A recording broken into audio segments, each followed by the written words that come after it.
दर्शकबिन नमस्कार। Mountain television HD को नियमित कार्यक्रम माउन्टेन संवादमा यहाँहरूलाई स्वागत छ। म राजाराम गौतम।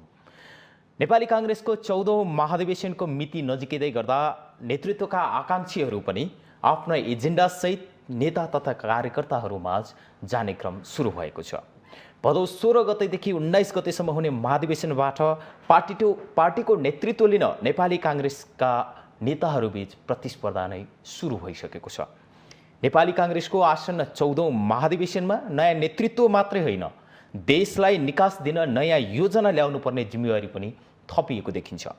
अधिकतम युवा महाधिवेशन प्रतिनिधिका बीच पुस्ता हस्तान्तरणको आवाज उठिरहेको छ। आसन्न काङ्ग्रेसको महाधिवेशनले तय गर्ने नीति र आउने नयाँ नेतृत्वबारे नेपाली काङ्ग्रेसका नेता बद्री पाण्डेसँग आज हामी माउन्टेन संवादमा हुनेछौँ। कार्यक्रममा यहाँलाई स्वागत छ। धन्यवाद। नेपाली काङ्ग्रेसको आसन्न 14औं महाधिवेशनको तयारीलाई लिएर कतिको सन्तुष्ट हुनुहुन्छ? अब धेरै जोखिमहरू छन्, अप्ठ्याराहरू छन्, किनकि हामीले महाधिवेशनलाई हाम्रो एउटा वैधानिक सीमाको डिलमा पुग्ने अवस्था सिर्जना गऱ्यौँ हामी हाम्रै कारणले। र यो अन्तिम घडीमा कोरोनाको महामारी पनि त्यसले पनि हामीलाई निकै सकस पारिराखेको छ।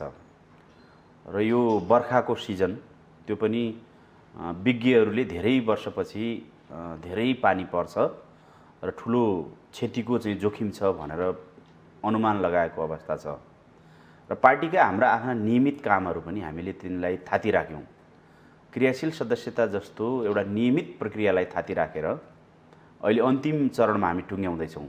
त्यसैले विविध चुनौतीहरू छन्। चुनौतीहरूका बावजुद पनि हामीले महाधिवेशन सम्पन्न गर्नुपर्ने बाध्यता छ। त्यसरी नै हामीले एउटा दबाब फिल गरिरहेका छौँ, जसरी पनि महाधिवेशन गर्नुपर्छ भन्ने दबाब। त्यसैले जस्तो सुकै चुनौतीलाई चिरेर अगाडि बढ्नुपर्छ भन्ने त्यो कमिटमेन्टका साथ हामी अगाडि बढ्दैछौँ। तोकिएको मितिभन्दा वरपर हुने सम्भावना यहाँले देख्नुहुन्छ कि छैन? विकल्प छैन। हामी विकल्पविहीन अवस्थामा छौँ अहिले। कोरोना महामारीका बीच भदौको महाधिवेशनलाई कसरी व्यवस्थापन गर्दैछ नेपाली काङ्ग्रेसले? अब अहिले मुख्य गरी हामी सबैको ध्यान क्रियाशील सदस्यता जुन नवीकरण र वितरणको प्रक्रिया र त्यसमा आएका केही समस्याहरू, त्यसमा आएका केही विवादहरू त्यो टुङ्ग्याउने गरी हामीले गठन गरेको छानबिन समिति क्रियाशील छ। र छानबिन समितिले 20 गतेसम्म आफ्नो काम सम्पन्न गरिसक्नुपर्ने थियो। तर उहाँहरूले चाहिँ काम गर्दै जाँदा त्यो नभ्याइएको अवस्था भयो र अब यो महिनाको मसान्तसम्म उहाँहरूले त्यो काम सम्पन्न गर्नुहुन्छ। र त्यसपछि कार्यतालिकालाई हामी पक्रिन्छौँ भन्ने लाग्छ। 12 गतेको वडा अधिवेशनबाट हाम्रो अधिवेशनको प्रक्रिया प्रारम्भ हुन्छ र भदौ 16 मा गएर हाम्रो महाधिवेशन उद्घाटन हुन्छ। त्यसलाई समातेर त्यसलाई पक्रेर हामी अगाडि बढ्छौँ। देश विषम परिस्थितिमा छ। एकातिर कोरोना महामारी, अर्कोतिर बाढी पहिरोको यो दर्दनाक अवस्था छ। यो अवस्थामा यहाँहरूको महाधिवेशन आइरहँदा अब हुने महाधिवेशनमा केही मोडालिटीहरू चेन्ज हुन सक्छ? अब अहिलेसम्म त्यसको परिकल्पना हामीले गरेका छैनौँ। हामीलाई के लागिरहेको छ भने अब कोरोना पनि ओह्रालो लाग्ला, हाम्रो क्रियाशीलको काम पनि सम्पन्न होला र बाढी पहिरो पनि अब जे छ हामी यो सामना गर्नुपर्ने त्यो एउटा बाध्यतामा छौँ। त्यसलाई पनि बिस्तारै सामना गर्दै जाउँला भन्ने हो। तर कुनै त्यस्तो विकराल अवस्था सिर्जना भयो, यदि चाहिँ हामीले हाम्रो जुन महाधिवेशनको शैली छ, महाधिवेशनको जे पद्धति छ, त्यो पद्धतिबाट सम्भवै नहुने भयो भने विकल्प पनि सोच्नुपर्छ भन्ने कुरा चलिरहेको छ। केन्द्रीय कार्य समितिको बैठकमै पनि यद्यपि त्यो निर्णयमा हामी पुगेनौँ, तर म आफैले पनि यो केन्द्रीय निर्वाचन समितिलाई निर्वाचन निर्देशिका तय गर्ने क्रममा दुईटै मोडालिटीका बारेमा उसले चाहिँ तयारी भइराख्नुपर्छ। पुरानै पद्धतिबाट गर्ने मोडालिटी पनि र एउटा वैकल्पिक विधि पनि। हामीले यो बीचमा विभिन्न संस्थाहरूका चुनावहरू देख्यौँ। पत्रकार महासङ्घकै हामीले चुनाव देख्यौँ। त्यो पनि एउटा मोडालिटी, एउटा विकल्प हुनसक्छ अन्तिम विकल्पको रूपमा। तर अहिलेसम्म चाहिँ हामी त्यतापट्टि औपचारिक किसिमले छलफलमा गएका छैनौँ। त्यो अनौपचारिक एउटा चाहिँ पूर्व तयारीका निम्ति रहने एउटा बनाउने एउटा मानसिकता, एउटा मनोविज्ञान मात्रै हो। बाँकी चाहिँ हामी गत वर्षहरू जस्तै गर्छौँ भन्नेमै छौँ अहिलेसम्म।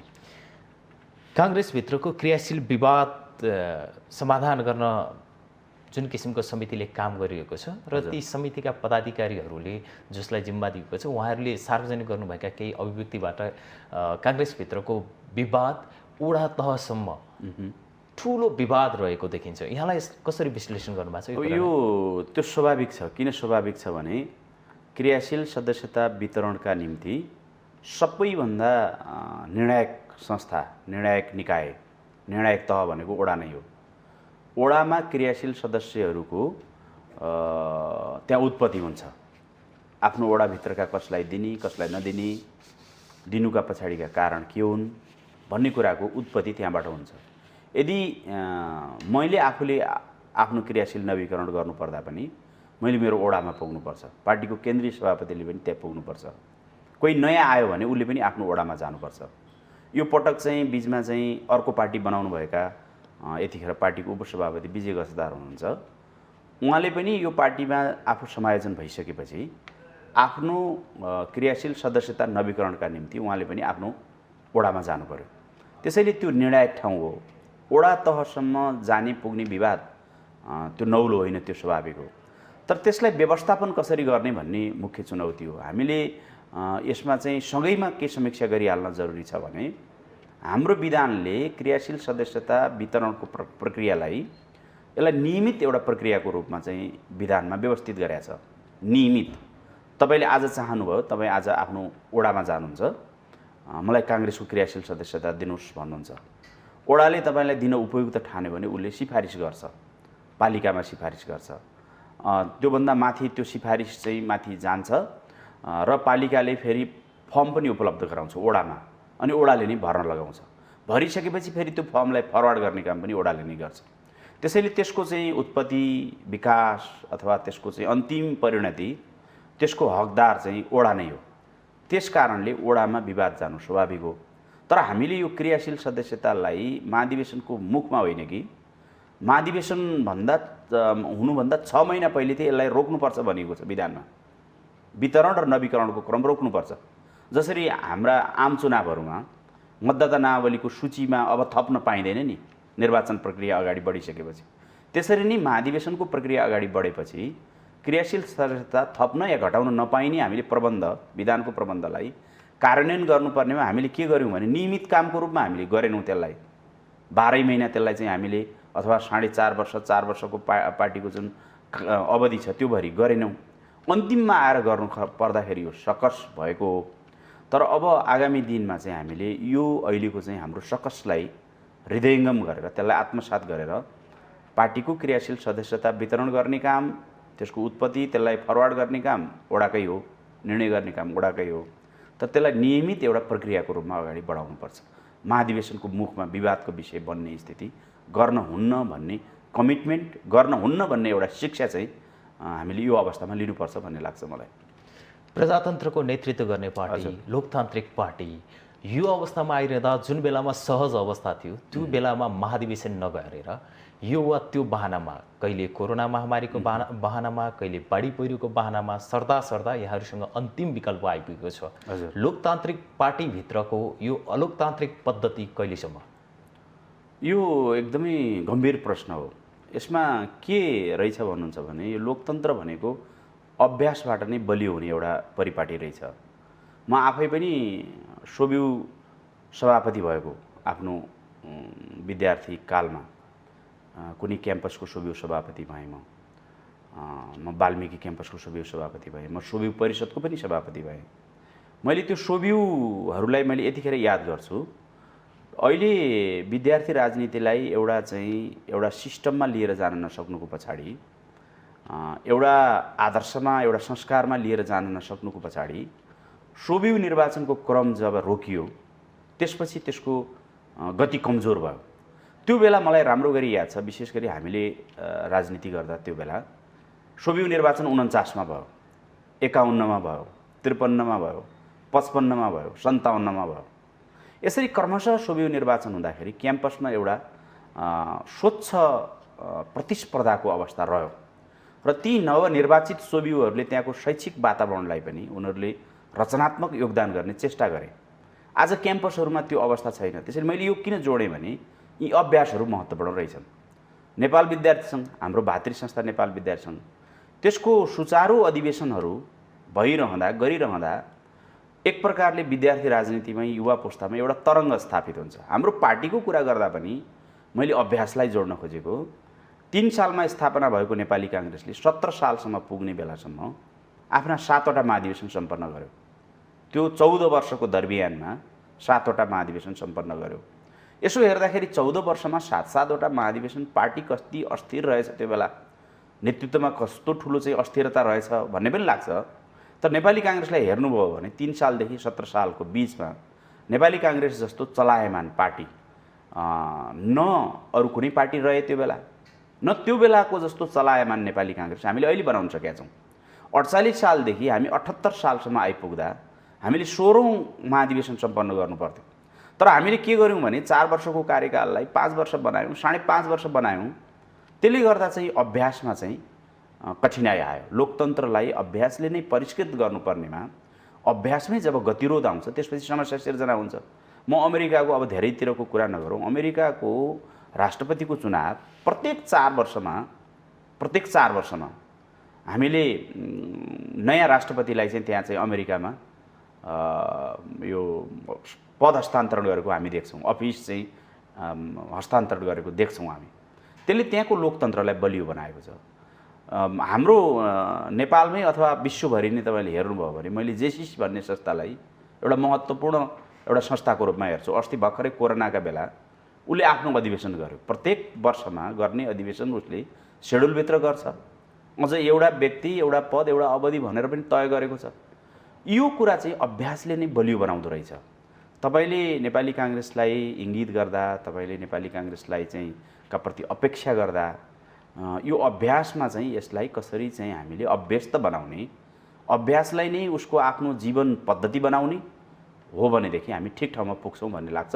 त्यसमा कमजोरी देखिएको कारणले चाहिँ यी जटिलताहरू, यी गतिरोधहरू, यी अस्पष्टताहरू आएका हुन् भन्ने लाग्छ मलाई। निर्वाचनलाई सर्वमान्य सिद्धान्त मान्दै अगाडि हिँडेको पार्टी अहिले व्यक्ति प्रधान हुँदै हजुर टिके प्रथामा आइपुग्दाखेरि यो तरिकाले अगाडि बढ्ने हो भने यहाँको पार्टी कहाँ जान्छ? अब यसमा के हो भने हामीले पद्धतिलाई प्राथमिकता दिनुपर्दो रहेछ। हामीले पात्रलाई प्राथमिकता दिन थाल्यौँ। पद्धति मुख्य कुरा रहेछ। लोकतन्त्रको कुरा गर्नुहुन्छ भने यसको संस्थागत विकास महत्त्वपूर्ण कुरा रहेछ। लोकतन्त्रको कुरा गर्ने हो भने तपाईँले चाहिँ संहिताको कुरा गर्नुहुन्छ भने संहितालाई यसको संस्थागत विकास कति भयो त्यो महत्त्वपूर्ण कुरा रहेछ। हामीले जति पनि जे कुरा हामीले प्राप्त गर्न खोजेका छौँ, तपाईँले चाहिँ यदि हाम्रो संविधानको कुरा गर्नुहुन्छ भने यसको संस्थागत विकास महत्त्वपूर्ण कुरा रहेछ। त्यो संस्थागत विकासलाई केले निर्देशित गर्छ भने उसको विधानले निर्देशित गर्छ। नेपालको चाहिँ लोकतन्त्रको संस्थागत विकास, सङ्घीय लोकतान्त्रिक गणतन्त्रात्मक व्यवस्थाको संस्थागत विकासको कुरा गर्ने हो भने अनि त्यसको मापन तपाईँ कहाँ गर्नुहुन्छ, कहाँ गर्नुपर्छ भन्ने लाग्छ मलाई भने संविधान कार्यान्वयनमा कति तपाईँ चाहिँ इमान्दार हुनुहुन्छ, संविधानलाई कति अक्षरशः पालना गर्नुभएको छ भन्नेबाट सङ्घीय लोकतान्त्रिक गणतन्त्रात्मक व्यवस्था संस्थागत भएको नभएको हेर्न सकिन्छ। नेपाली काङ्ग्रेसलाई पनि तपाईँले मापन गर्दाखेरि, यसको संस्थागत विकासको चाहिँ कुरा गर्दाखेरि पार्टीको विधानलाई अक्षरशः पालना गरिएको छ कि छैन त्यहाँ हेर्नुपर्दो रहेछ। राजनीतिलाई सुधार्ने दलहरूले हो, दलहरूलाई निर्देशित गर्ने चाहिँ उसको विधानले हो। देशलाई सुधार्ने चाहिँ संविधानले नै हो। संविधान एउटा दस्तावेज हो, त्यसले नै हो। त्यसलाई अक्षरशः पालना गरिएको छ कि छैन भन्ने कुराले निर्धारण गर्छ। त्यस कारणले आजका दिनमा मैले यो धेरै ठाउँमा भने यो कुरा मैले सङ्गठन सुदृढीकरणका लागि 4 ब भन्ने एउटा प्रशिक्षणको चाहिँ एउटा फर्मुला बनाएको छु। पहिलो विचार, कुनै पनि दलको, कुनै पनि संस्थाको वैचारिक स्पष्टता र एकरूपता हुनुपर्छ। दोस्रो ब विधान, यसको अक्षरशः परिपालना हुनुपर्छ। तेस्रो ब बैठक, यसका बैठकहरू नियमित हुनुपर्छ। चौथो ब व्यवस्थापन, कार्यकर्ताको व्यवस्थापन, कार्यालयको व्यवस्थापन र अर्थ व्यवस्थापन। यो मैले लामो 20-25 वर्षदेखि यो फर्मुलामा मैले पार्टी सुदृढीकरण, सङ्गठन सुदृढीकरणको प्रशिक्षण चलाएँ। र आज तपाईँ मलाई सोध्नुहुन्छ भने यी 4 मध्ये पनि कुन महत्त्वपूर्ण हो भनेर सोध्नुभयो भने म विधान भन्ने निष्कर्षमा पुगेको छु। विधानलाई तपाईँ अक्षरशः परिपालना गराउने दिशामा लिएर जानुभयो, यी अरू बहरू पनि प्राप्ति हुँदा रहेछन्। विधानलाई नै यदि तपाईँले चाहिँ पालना गर्नु भएन भने यी अरू बहहरू पनि वैचारिक स्पष्टताको एकरूपताको कुरा गर्नुहोस्, व्यवस्थापनको कुरा गर्नुहोस्, नियमित बैठकको कुरा गर्नुहोस्, तिनीहरू पनि धराशयी हुँदो रहेछन्। आज मैले चाहिँ अब भन्दै जाँदा लामो भयो, कन्फ्युसियसले चाहिँ आफ्ना चेलाहरूलाई दीक्षान्त समारोहमा दीक्षान्त विदाई गर्दै गर्दा तीमध्येका चेलाहरूमध्ये एउटाले सोध्यो कि यो राज्यका लागि नभई नहुने तीन तत्त्व के हुन् भनेर उहाँलाई सोध्यो। सोद्धाखेरि उहाँले भन्नुभयो राज्यका लागि नभई नहुने तत्त्व विश्वास, खाद्यान्न र सुरक्षा भन्नुभयो। ती राजकुमारहरू पढ्न आउँथे, भावी राजाहरू पढ्न आउँथे। अनि त्यो सोध्दै जाँदा त्यो शिष्यले के सोध्यो भने यी दुईटा मध्ये एउटा झिकिदिनु पर्यो भने कुनलाई झिक्नुहुन्छ? दुईटा महत्त्वपूर्ण को हुन् भन्दा उहाँले दोहोऱ्याएर के भन्नुभयो भने उहाँले चाहिँ त्यसो हो भने सुरक्षा झिकिदिनुहोस्, खाद्यान्न र विश्वास। अनि यी दुईटामा पनि कुन महत्त्वपूर्ण हो भन्दा विश्वास नै महत्त्वपूर्ण हो भने जस्तो मलाई सोध्नुहुन्छ भने म एउटा सामान्य मान्छे, म सङ्गठनमा लागेको र सङ्गठनको आरोह अवरोह यसका चाहिँ कठिनाइहरू देखेको मान्छे, मलाई सोध्नुहुन्छ भने के हो त त्यस्तो प्राथमिक कुरा भनेर सोध्नुभयो भने म विधान भन्छु। विधानलाई यदि हामीले अक्षरशः परिपालना गऱ्यौँ भने पार्टी सुध्रिँदो रहेछ। पार्टी सुध्रियो भनेदेखि देशको राजनीति नै सुध्रिन्छ। दल सुध्रिन साथै दल या जित्छ, सत्तामा जान्छ, सत्तालाई सुधार्छ। दल या हार्छ, प्रमुख प्रतिपक्षमा बस्छ, गलत गर्दै गरेको सत्तालाई उसले नियन्त्रण गर्छ, विरोध गरेर प्रतिपक्षीय भूमिकाबाट नियन्त्रण गर्छ। त्यसो हुन साथै त राजनीति नै सुध्रिन्छ। त्यसैले सुधारको सुरुवात दलहरूबाट हुनुपर्छ। दलहरूको सुधार चाहिँ विधानको अक्षरशः परिपालनाबाट हुनुपर्छ भन्ने लाग्छ मलाई। आसन्न महाधिवेशनलाई लिएर यहाँहरूभित्र पहिलो पुस्ता, दोस्रो पुस्ता र तेस्रो पुस्ताको नेतृत्वको दाबी भइरहेको छ। विशेषतः धेरै नेताहरू दोस्रो पुस्ताबाट सभापतिको नेतृत्व गर्नका लागि तयार भइरहनु भएको देखिन्छ भने तेस्रो पुस्तामा कम र पहिलो पुस्ताका दुईजना नेताहरू अगाडि देखिनु भएको छ। यहाँले यो आसन्न महाधिवेशनको नेतृत्वलाई लिएर यी तीन पुस्ताले गर्न खोजेको नेतृत्वलाई लिएर यहाँको बुझाइ के छ? अब यसमा चाहिँ एउटा टर्मिनोलोजी प्रदीप गिरीले नै प्रयोग गर्नुभयो जस्तो लाग्छ। सर्वप्रथम यो महाधिवेशन 1 वर्ष पहिले नै हुँदैछ भन्ने सन्दर्भमा उहाँले गरे जस्तो लाग्छ। यो हामीले नेतृत्व हस्तान्तरण भन्ने जुन चाहिँ एउटा एक खालको चाहिँ एउटा बहस हामीले ल्याएका छौँ। उहाँले के भन्नुभएको छ भने यो हस्तान्तरणको कुरा मात्रै होइन, पुस्तान्तरणको कुरा पनि हो, पुस्तान्तरणको कुरा मात्रै होइन, रूपान्तरणको कुरा पनि हो भन्नुभएको छ। त्यसैले हस्तान्तरण मात्रले समाधान दिन्छ भन्ने मलाई लाग्दैन। यो हस्तान्तरण अब पुस्तान्तरण यो त एउटा स्वाभाविक प्रक्रिया हो। कुनै बेलामा हामीले 11औं महाधिवेशनका बेला हाम्रो उमेर समूहका मानिसहरू केन्द्रीय कार्य समितिमा पुग्नु नै हामीले अनौठो लाग्थ्यो, आश्चर्यजनक लाग्थ्यो। हाम्रो जिल्ला बाजुराबाट महासमितिको सदस्य निर्वाचित भएँ 67 सालमा, 67 सालको 12औं अधिवेशनका बेला। अनि मैले त्यहाँ महासमितिको सदस्य निर्वाचित भइसक्दा पनि 12औं महाधिवेशनमा काठमाडौँ जाउँला, केन्द्रीय सदस्य हुँला भन्ने मैले व्यक्तिगत रूपमा सोध्नुहुन्छ भने मैले सोचेको थिइनँ। तर यहाँ आयौँ हामी, त्यो एउटा चाहिँ बहस, यही पुस्तान्तरणको बहस आयो, युवाहरूले चाहिँ भूमिका प्राप्त गर्नुपर्छ भन्ने बहस आयो। म लगायत 5 जना हामी साथीहरू केन्द्रीय कार्य समितिमा 40 वर्षभन्दा मुनिका त्यो बेला हामी पुग्यौँ। त्यसैले यो पुस्तान्तरणको कुरा चाहिँ यो क्रमशः चाहिँ हुँदै गएको जस्तो लाग्छ मलाई। तुलनात्मक रूपमा काङ्ग्रेसलाई आजभन्दा 20 वर्ष पहिले हेर्दा र आज हेर्दा धेरै ठुलो चाहिँ परिवर्तन आएको देख्छु मैले, सुधार आएको देख्छु। अब रूपान्तरणको कुरा चाहिँ चुनौतीपूर्ण छ।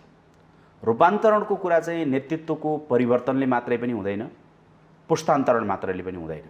म युवा छु अथवा मभन्दा अझ युवा कोही छ अहिले, वास्तविक युवा त अब हामी पनि रहेनौँ, हामी नै भूतपूर्व युवा भइसक्यौँ। 35 वर्षको 30 वर्षको मानिस चाहिँ त्यो ठाउँमा पुग्दैमा पनि पार्टीमा रूपान्तरण आउँछ भन्ने कुराको ग्यारेन्टी छैन। त्यसैले के हो भने पुस्तान्तरणको कुरा गर्दै गर्दा हामीले सँगसँगै रूपान्तरणको उसँग एजेन्डा के छ, उसँग सङ्कल्प के छ, उसको चाहिँ उसको कार्यशैली के छ, उसको तौर तरिका के छ, उसमा सोच के छ, उसमा दृष्टिकोण के छ भन्ने कुरा चाहिँ सँगसँगै लिएर जान सकियो भने वास्तवमै पुरानो पुस्तालाई धेरै समयसम्म तपाईँ सभापति पनि भइदिनुहोस्, तपाईँ पार्टी पनि चलाइदिनुहोस्, तपाईँ सरकार पनि चलाइदिनुहोस् भन्ने यो परम्परा त हामीले तोड्नुपर्छ। किनकि मैले यो कुरा पनि मैले धेरै ठाउँमा के आग्रह गरेको छु भने कोही हाम्रो नेता वर्षौँ सङ्घर्ष गरेको नेता उसलाई चाहिँ हामीले जीवनको एकदमै उत्तरार्धसम्म पदमै आसीन गराइरह्यौँ भने उसले स्वतन्त्र ढङ्गले आफ्ना अभिव्यक्ति दिन सक्दैन। काङ्ग्रेसको सभापति बन्नु छ, सत्य बोलौँ, भोट आउला कि नआउला भनेर उसले सत्य नै उजागर गर्दैन। प्रधानमन्त्री बन्नु छ, दलमा चाहिँ बहुमत होला कि होला भनेर उसले सत्य नै उद्घाटित गर्दैन। उसले सत्य उद्घाटित त्यतिखेर गर्छ जतिखेर उसले अब यो सभापतिको पदमा भोट आउनु र नआउनुबाट म यो चाहिँ प्रतिस्पर्धाबाट, यो मनोविज्ञानबाट, यो तानातानबाट म अब माथि उठिसकेँ, अब मलाई कसैले गर्ने विरोध र समर्थनले अर्थ राख्दैन भन्यो भने उसले आफ्ना जीवनका अमूल्य अनुभवहरू, अमूल्य अध्ययनलाई उसले बाहिर उजागर गर्छ। बिपी कोइरालाको म आत्मवृत्तान्तलाई मैले पटक पटक उदाहरण दिने गर्छु। मलाई अब क्यान्सर भइसक्यो, उहाँको घाँटीमा क्यान्सर। डक्टरले चाहिँ जुनसुकै दिन पनि तपाईँ अब तपाईँ चाहिँ दिवंगत हुन सक्नुहुन्छ भन्ने पूर्व सूचना दिइसक्यो। त्यो बेलामा गणेशराज शर्माले टेप रेकर्डमा बिपी कोइरालाले जति सक्नुहुन्छ, जति दिन सक्नुहुन्छ बोल्नुहोस् भनेर भनेका कुरा, त्यो बेला बिपीलाई अब लिनु दिनु त केही पनि थिएन। बिपीले लिनु दिनु पाउनुभन्दा त माथि उठेर, त्यहाँबाट धेरै माथि उठेर उहाँले देश हेरिरहनु भएको थियो, राजनीति हेरिरहनु भएको थियो, विश्व परिवेश हेरिरहनु भएको थियो। अनि उहाँले दिएका विचारहरू, आत्मवृत्तान्त वास्तवमा प्रत्येक राजनीतिकर्मीका लागि आज एउटा चाहिँ ती ज्ञानका स्रोतहरू, अनुभवका स्रोतहरू भएका छन्। हो प्रत्येक राजनीतिज्ञले, हाम्रो वर्तमान पार्टी सभापतिले पनि, वरिष्ठ नेताले पनि, अरू अहिले शीर्ष तहमा पहिलो पुस्ताका, दोस्रो पुस्ताका नेताहरूले पनि केही नभए पनि 10-15 वर्षको समय बचाउनुपर्छ। सभापति हुन्छु हुँदिनँ, प्रधानमन्त्री हुन्छु हुँदिनँ भन्ने यो खिचातानीबाट मुक्त भएर म देशका लागि, म मेरा अनुभवहरू, म पछिल्लो पुस्ताका लागि मेरा अनुभवहरू मैले दिन्छु, म लेखेर दिन्छु, म बोलेर दिन्छु, मैले कहीँ कक्षा चलाएर दिन्छु, म प्रतिष्ठान चलाएर दिन्छु। म काङ्ग्रेस मात्रै होइन कि सारा चाहिँ राजनीतिकर्मीहरूलाई, नयाँ पुस्ताका मानिसहरूलाई मैले आफूले प्राप्त गरेको त्यो दीक्षा, त्यो संस्कार, त्यो अनुभव चाहिँ म हस्तान्तरण गर्छु भन्ने त्यो समय पनि राख्नुपर्छ। त्यो समयका लागि पनि हामीले वास्तवमा एमाले एकपटक 70 वर्षभन्दा माथिकालाई सक्रिय राजनीतिबाट चाहिँ विमुख गराउने, रिटायर गर्ने जुन निर्णय गरेको थियो त्यो स्वाभाविकै थियो भन्ने लाग्छ। अहिले पछि नेकपा बनेपछि त्यो करेक्सन भयो, त्यो सायद आज कुन अवस्थामा छ त्यो मलाई थाहा छैन, तर ठिकै हो भन्ने लाग्छ मलाई। अन्तिम समयसम्म एकदमै तातो पानी खानुपर्ने बेलामा, तातो गरेर बस्नुपर्ने बेलामा, अरूको सेवा सुविधा शुश्रूषा चाहिँ प्राप्त गर्नुपर्ने बेलामा हामीले सभापति बनिदिनुहोस्, प्रधानमन्त्री बनिदिनुहोस्, जसरी पनि चलाइदिनुहोस् यो पार्टी भन्ने अवस्था चाहिँ सिर्जना हुनु दिनुहुन्न। यो रिटायरको प्रक्रियालाई एउटा स्वाभाविक बनाउनुपर्छ भन्ने लाग्छ मलाई। वर्तमान समयका यहाँका सभापति शेरबहादुर देउवा, वरिष्ठ नेता रामचन्द्र पौडेल, उहाँहरू आफै पनि उम्मेदवारको घोषणा गरिरहनु भएको छ। यो अवस्थामा तपाईँहरूले भने जस्तै पुस्ता हस्तान्तरण र पार्टी रूपान्तरण हुन सक्छ? अब यो ठ्याक्कै महाधिवेशनको मुखमा आएर तपाईँहरू नहुनुहोस्, तपाईँहरूले चाहिँ यो पुस्ताले चाहिँ छोड्नुहोस् भन्ने कुरा चाहिँ त्यो आग्रहपूर्ण पनि लाग्न सक्छ। मैले यो किन भनेको, मैले समग्रमा भनेको, मैले महाधिवेशनको मुखमा अब सभापतिमा दाबी गर्दै गरेको, उम्मेदवार हुँदै गरेको होइन वञ्चित हुनुहोस् भनेर म उहाँहरूलाई आरोपित गर्न चाहन्न। मैले भनेको चाहिँ यो एउटा कल्चरको रूपमा स्थापित गरौँ। यो महाधिवेशनको मुखमा होइन कि यो बहस सधैँ चलाउँ हामी। किन चाहिँ अब शरीरले थाम्दैन, अब मस्तिष्कले थाम्दैन, होइन, विभिन्न खालको रोग पीडा यो सबैबाट चाहिँ बिस्तारै उमेर जन्ने चाहिँ एउटा चाहिँ परिस्थिति सिर्जना हुन्छ। जबरजस्ती राजनीतिमा चाहिँ राखिरहनु उहाँहरूका लागि पनि, भोलि मेरा लागि पनि, मैले पनि जुन बेलासम्म सक्रिय रूपमा चाहिँ यसले केही गर्न सक्छ भन्ने आशा विश्वास रहन्छ, मेरो शरीरले पनि त्यो सङ्केत गर्छ, मेरो मस्तिष्कले पनि त्यो सङ्केत गर्छ, त्यो बेलासम्म मात्रै राजनीति गर्ने नि। यो राजनीति भनेको त यसको पनि त एउटा रिटायरको, एउटा निवृत्तिको चाहिँ एउटा समय हुन्छ नि त। यसलाई चाहिँ हामीले जागिरमा न्यायाधीशले चाहिँ 65 वर्षभन्दा बढी न्यायाधीश हुन मिल्दैन, जागिर खाने मान्छेले 58-60 वर्षभन्दा माथि जान मिल्दैन, राजनीति गर्ने मान्छेले चाहिँ 80, 90, 100 जति बाँचिन्छ त्यतिसम्म गर्नुपर्छ भन्ने यो होइन नि त। मैले चाहिँ यो कल्चरको रूपमा कुरा गरेको। यतिखेर मैले शेरबहादुर देउवा या रामचन्द्र पौडेल अथवा अर्को कोही नेतालाई लक्षित गरेर भन्ने कुरा चाहिँ यो चाहिँ पूर्वाग्रहपूर्ण हुन्छ। म त्यो भन्दिनँ। उहाँहरूले सोच्नु होला, उहाँहरूले समीक्षा गर्नु होला, किनभने हामीभन्दा धेरै योगदान गर्नुभयो हुनुहुन्छ, उहाँहरू अनुभवी हुनुहुन्छ, ज्ञानी हुनुहुन्छ, त्यो उहाँहरूले विश्लेषण गर्नु होला। मैले रामचन्द्र पौडेल उम्मेदवार नहुनुहोस् अथवा शेरबहादुर देउवा उम्मेदवार नहुनुहोस् यसो भन्दा चाहिँ पूर्वाग्रहपूर्ण हुन्छ। त्यो पनि अधिवेशनको मुखमा। आजसम्म त सक्रिय हुनुहुन्छ उहाँहरू, अनि अधिवेशनको मुखमा तपाईँ वञ्चित हुनुहोस् भन्न हुँदैन। मैले भनेको चाहिँ यो एउटा कल्चरको रूपमा स्थापित गरौँ। जति ज्ञानी हुनुहुन्छ, जति अनुभवी हुनुहुन्छ, त्यो आधारमा समीक्षा गर्नुहोस्। उहाँहरूले वास्तवमै कार्यकर्ताले के भन्दैछन्, पार्टीका सदस्यहरूले के भन्दैछन्, मतदाताले के भन्दैछन्, जनताले के भन्दैछन्, त्यसलाई समीक्षा गर्नुहोस् र उचित निर्णयमा पुग्नुहोस्। नेताले त उचित निर्णयमा, गणेशमान सिंहलाई कुन त्यस्तो अभिप्रेरणाले चाहिँ काम गर्यो होला भन्नुहोस् त। पार्टीको एउटा चाहिँ शीर्ष नेता, सर्वोच्च नेता आफ्नो राजनीतिक जीवनको लगभग उत्तरार्धमा धेरै ठुलो लडाइँ लडेर लोकतन्त्र आएको छ, प्रजातन्त्र आएको छ। त्यो बेलाका राजाले चाहिँ प्रधानमन्त्री बन्नुहोस् भन्दा होइन म बन्दिनँ, मेरो साथी बन्नुहुन्छ भन्ने कुरा जसरी उहाँले चाहिँ त्यो एउटा उदारता देखाउनु भयो, एउटा चरित्र, राजनीतिक चरित्र देखाउनु भयो, त्यो कुन अभिप्रेरणाले काम गर्यो होला। त्यस्तो अभिप्रेरणाले काम गरेपछि बल्ल गणेशमान हुनुभयो नि। गणेशमान त पार्टीको सभापति पनि हुनु भएन, पार्टीको महामन्त्री पनि हुनु भएन, प्रधानमन्त्री पनि हुनु भएन, तर पनि गणेशमान सिंह त गणेशमान सिंह हुनुभयो नि। जति माथि हामीभन्दा शीर्ष तहमा हुनुहुन्छ नेताहरू, त्यो अभिप्रेरणाबाट चाहिँ ओतप्रोत हुनुहोस्।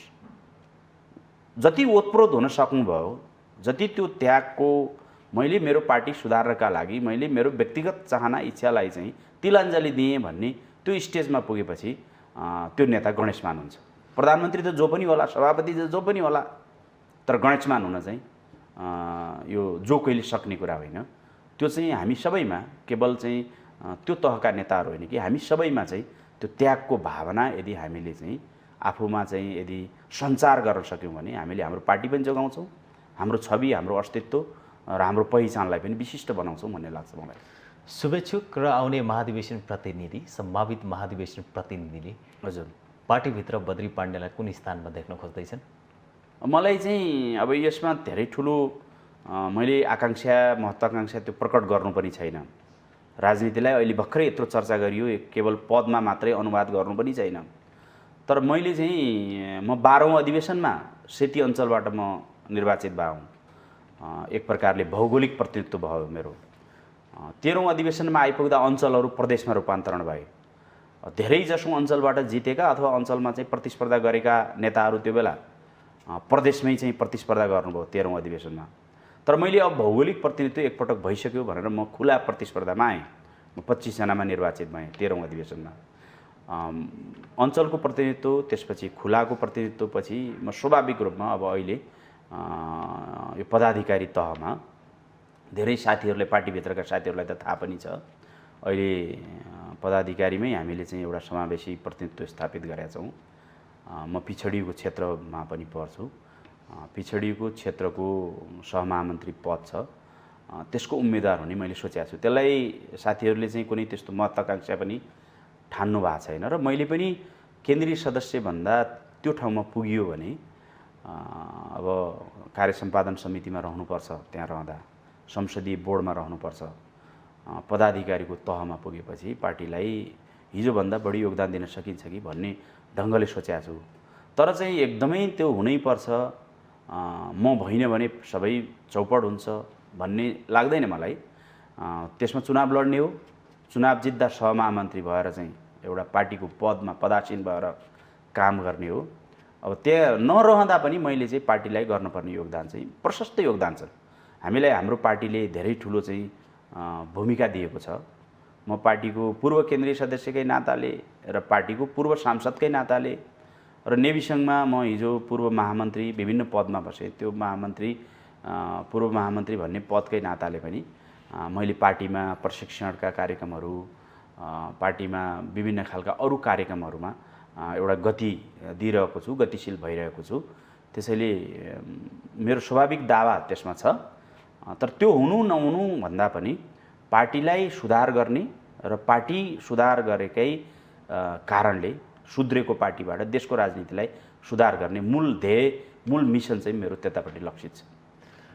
अन्तर्राष्ट्रिय राजनीतिक घटनाक्रमहरू हेर्ने हो भने त्यहाँको पार्टीभित्रको र देशकै नेतृत्व गर्ने नेतृत्वहरूलाई हेरिरहने हो भने अधिकतम युवा पुस्ताहरू हामीले देख्न सक्छौँ, जसलाई अभिप्रेरित हुँदै नेपाली जनता पनि नेपालमा त्यस्तो किसिमको युवा नेतृत्व आओस् भन्ने चाहन्छन्। तर यहाँहरू पार्टीभित्रै सङ्घर्ष गरिरहँदा पार्टीभित्रको आन्तरिक चुनावमा पनि अहिले पछिल्लो समयमा 60 वर्षभन्दा कम उमेरको कल्याण गुरुङले एउटा सभापतिको उम्मेदवारको दाबी गर्नुभएको छ भने बाँकी सबैले महामन्त्रीदेखि तलको पद मात्रै दाबी गर्नुभएको छ।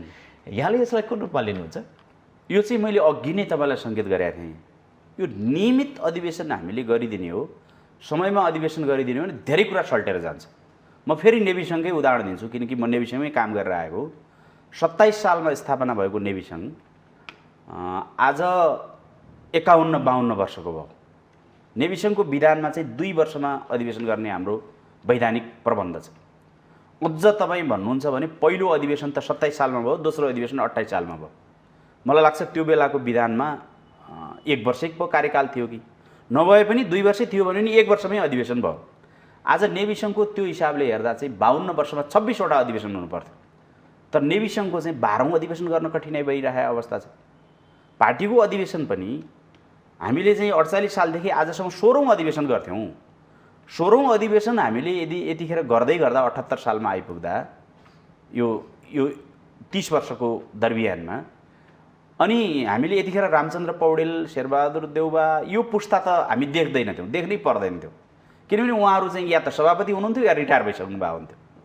त्यसैले मुख्य कुरा के हो भने यतिखेर वास्तवमै दललाई सुधार गर्ने, पार्टीलाई सुधार गर्ने, बहस गर्ने बेला हो। तपाईँहरू जस्तो साथीहरूले पनि बहस गर्नुहोस्, आम बुद्धिजीवीले पनि बहस गर्नुहोस्, यो काङ्ग्रेस सुधार गर्ने र तपाईँले भने जस्तो नयाँ पुस्तामा चाहिँ पद हस्तान्तरण गर्ने बारेमा छलफल गर्नुहोस्। यो काङ्ग्रेस पार्टी भनेको हामी नेतृत्व गर्नेहरूको मात्रै पार्टी होइन, यो हाम्रा क्रियाशीलहरूको मात्रै पार्टी पनि होइन, यो त आम जनसमुदायको पार्टी हो, सबै नेपाली नागरिकहरूको पार्टी हो। यो बेलामा व्यापक बहस हुन जरुरी छ। अरू पार्टीको महाधिवेशनको चिन्ता भएको छैन अहिले, किनकि 69 सालमा माओवादीको महाधिवेशन भयो, 71 सालमा एमालेको महाधिवेशन भयो, तर हाम्रो पार्टीको 5.5 वर्षको चिन्ता भइरहेछ नि। त्यो हाम्रा पार्टीका प्रति नेपाली नागरिकहरूको, आम मतदाताको चिन्ता र चासो हो।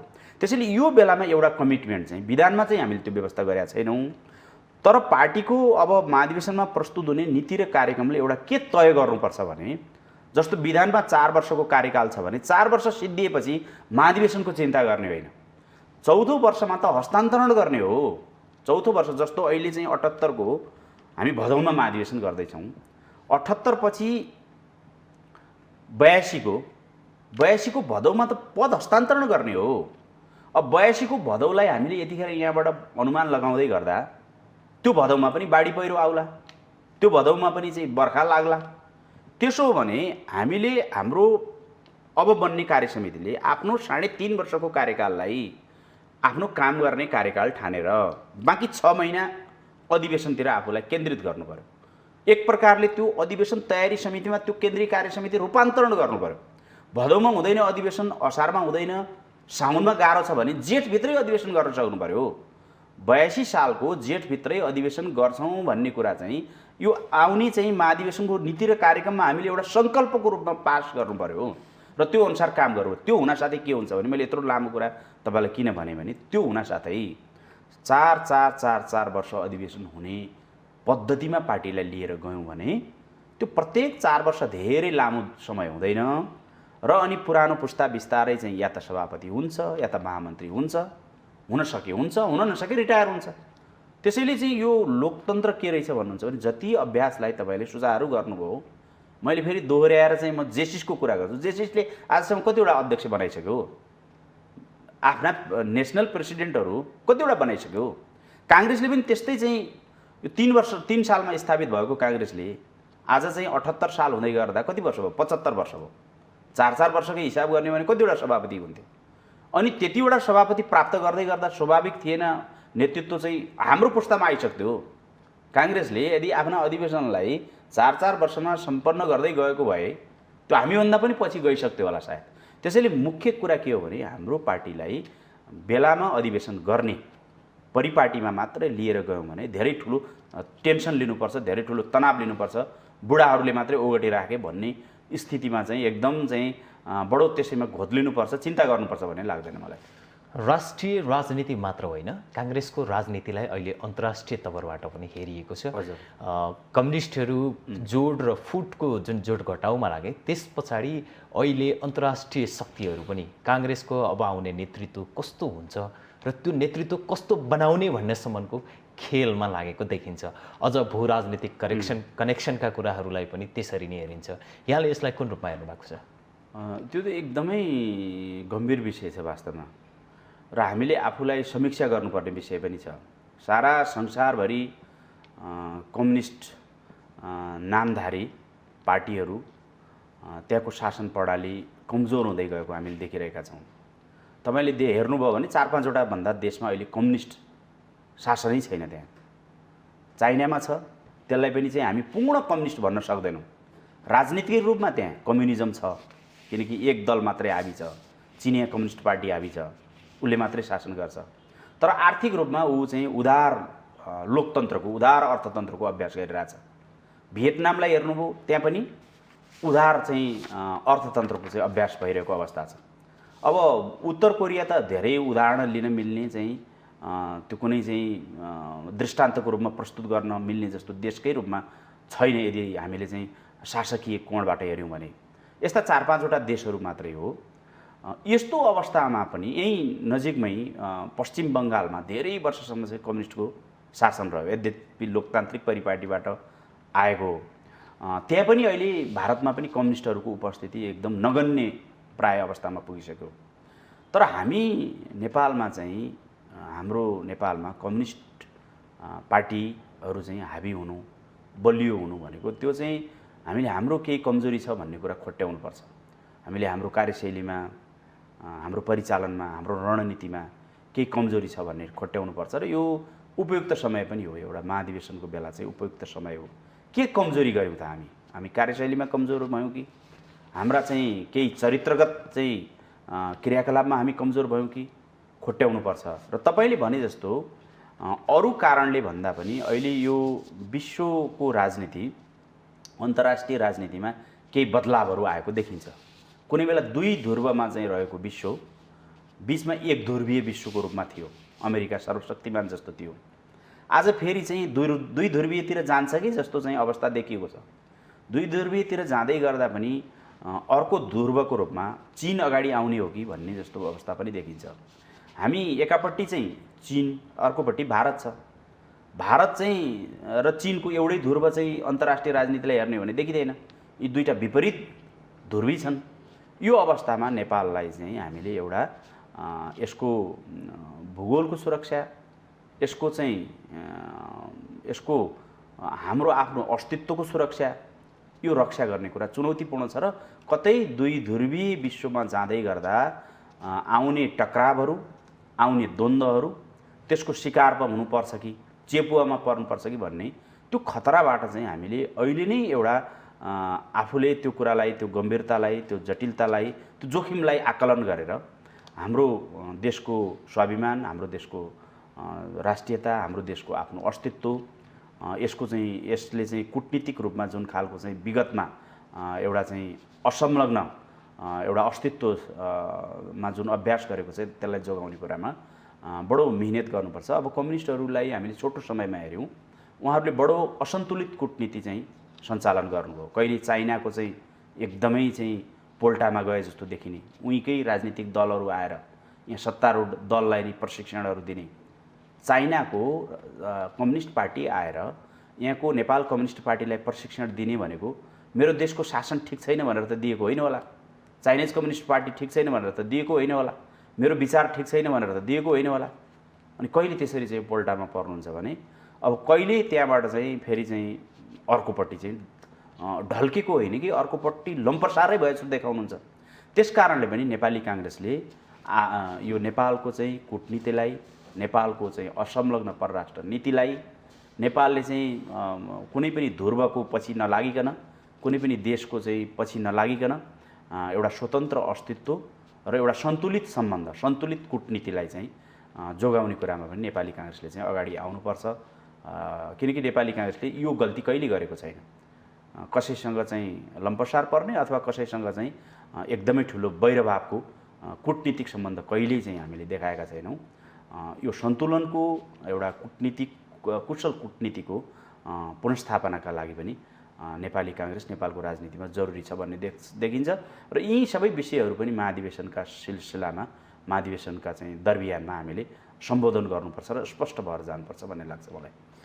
आसन्न महाधिवेशनबाट आउने नेतृत्व र नेतृत्वले लिने कार्यदिशा के हुन सक्छ?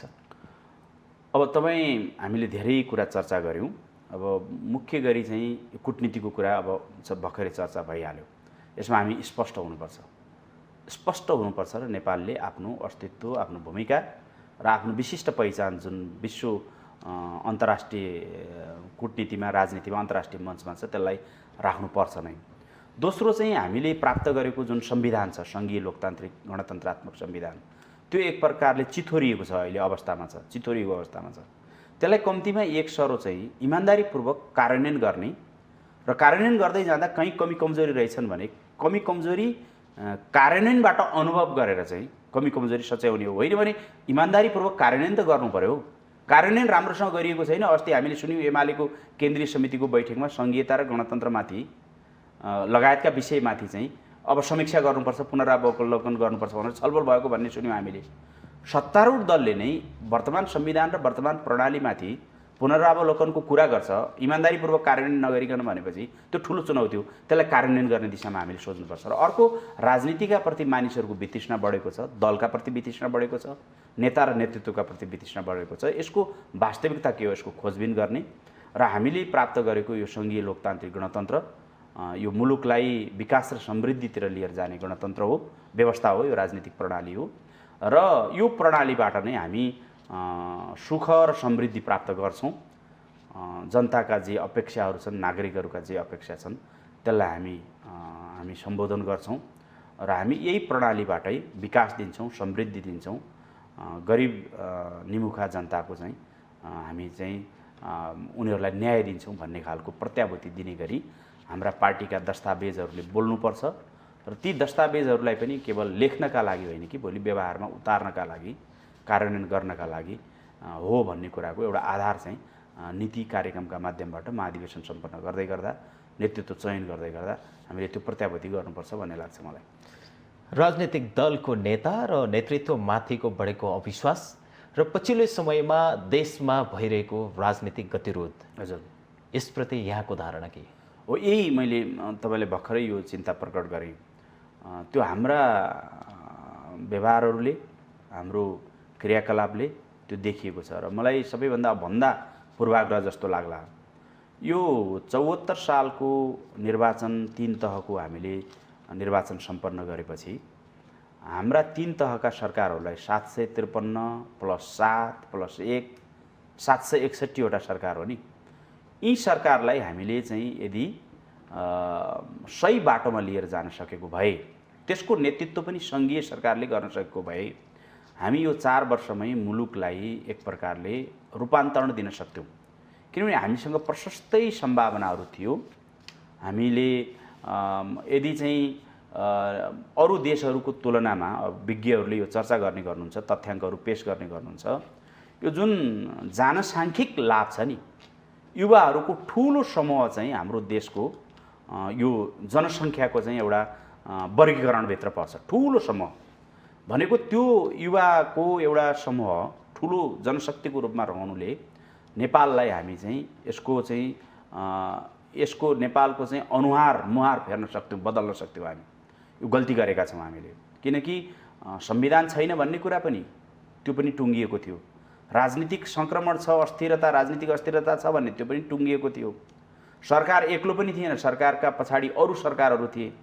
यसलाई हामी चाहिँ यदि चाहिँ राम्रो गरी एउटा गति दिन सकेको भए, यसको संस्थागत विकास गर्न सकेको भए, स्थानीय तह, प्रदेश र केन्द्रको सरकार सबैलाई एकाकार भएर अगाडि बढाउन त्यो एउटा समन्वयको क्षमता हामीले देखाएको भए हामी यो 4 वर्षमै ठुलो सुधार दिन्थ्यौँ। त्यो सुधारले राजनीतिप्रति, नेताप्रति, दलप्रति, हाम्रो प्रणालीप्रति मान्छेको विश्वास जाग्थ्यो।